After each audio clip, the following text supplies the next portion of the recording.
The point is the respect and deference that somebody of his caliber deserves. When you have someone that great and you don't prioritize taking care of them outside of the money, to me, that is the crime. And for Aaron Rodgers to not speak up and speak out about that says to me that it is entirely possible that things won't, quote unquote, end badly because he'll go along to get along to remain in Green Bay. And I find that to be sad because I think it's far more than the Green Bay Packers deserve. Number one, I think it'll end fine. It'll end in business. It'll either end with him retiring or it'll end with a business. That's how everybody careers end. Tom Brady's career ended because of business in New England. Obviously, he had other suitors. I'm sure if Aaron Rodgers is free in a couple of years and Green Bay decides to move on, he'll have more suitors now that we have quarterbacks playing into this tender. But I'm telling you right now, man, like last segment, it was Max. Stephen A., I'm so sick of people like you talking about Aaron Rodgers and what's been done to him. Aaron Rodgers been in the NFC Championship back-to-back years with the Green Bay Packers. And we don't want to acknowledge that the front office did something right. We don't want to say that the Green Bay Packers brass has done something in the right way to end up in the NFC Championship. You on this damn show all year telling me about how bad Dallas Cowboys are, and they ain't been to the playoffs, and they ain't going to do this. And now we supposed to feel sorry because Stephen A. says that the Green Bay Packers ain't took care of Aaron Rodgers. Is it possible? I just want to ask on First Take, is it possible that Aaron Rodgers didn't hold up his end of the bargain in the game? No. Is it possible that you should take away some of the credit from him like you do other quarterbacks? No. I heard you say Patrick Mahomes has all of these requisite weapons around him, so we shouldn't talk about Patrick Mahomes being all this great. Like, that example is horrible too. But you gonna sit up here and say that I give you some other years, but these last 2 years, they've been good enough to be in the NFC Championship. And they also, let me go to football, since you want to talk about taking it out of his hands and something they'll never forgive him for. Tom Brady threw 3 interceptions. You know how many points Green Bay got off of that? 6. Mm-hmm. Is that Matt LaFleur? Well, is that not going for it on fourth down? Do I get to respond? Do I get to respond? Go ahead and respond. Ain't nobody scared of what you're saying. Ain't nobody running from you. Ain't nobody running from you. I got something to say. About the bad man.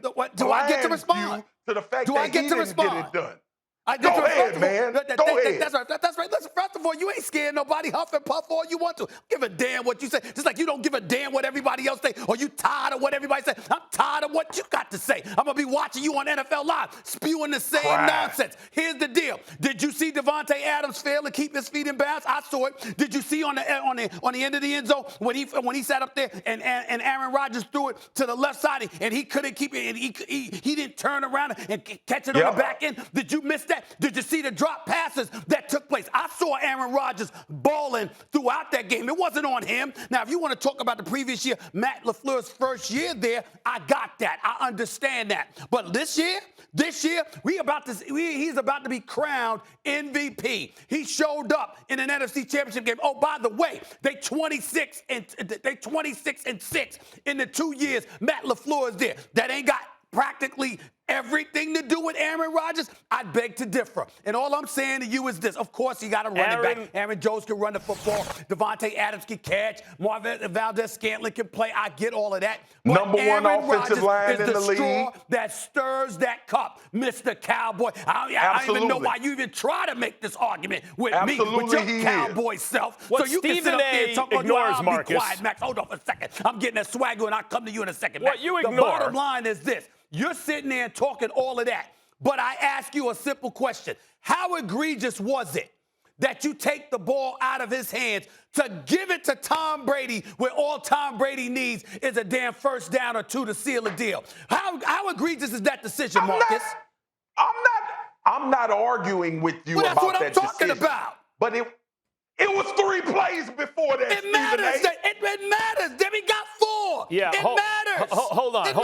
What you are ignoring, Stephen A., ignoring is not only what Marcus said about the 6 points off of 3 turnovers, But the fact is, at the end of the first half, Aaron Rodgers in the red zone is 3 and out. 0 for 3 trying to link up with Devontae Adams. He didn't drag his feet in the end zone, everything. They weren't all perfect passes, and they had to kick a field goal. They then had to chase those points all game. They didn't convert on a 2-point conversion. They wound up losing by those 5 points. By the 4 points between the touchdown and the field goal and the missed 2-point conversion. Hold up. That's the 5 they lost for. They lost by. Now, we all agree it was a bad decision by LaFleur to not let Rodgers go for it. But listen carefully to what LaFleur said. He said, we just got 0 yards on 3 downs. Before that, we just got 0 yards on 3 downs. And Aaron Rodgers had daylight and chose not to run. That's his decision, Stephen A. Don't put that all on the floor. Thanks for watching ESPN on YouTube. For live streaming, sports, and premium content, subscribe to ESPN+.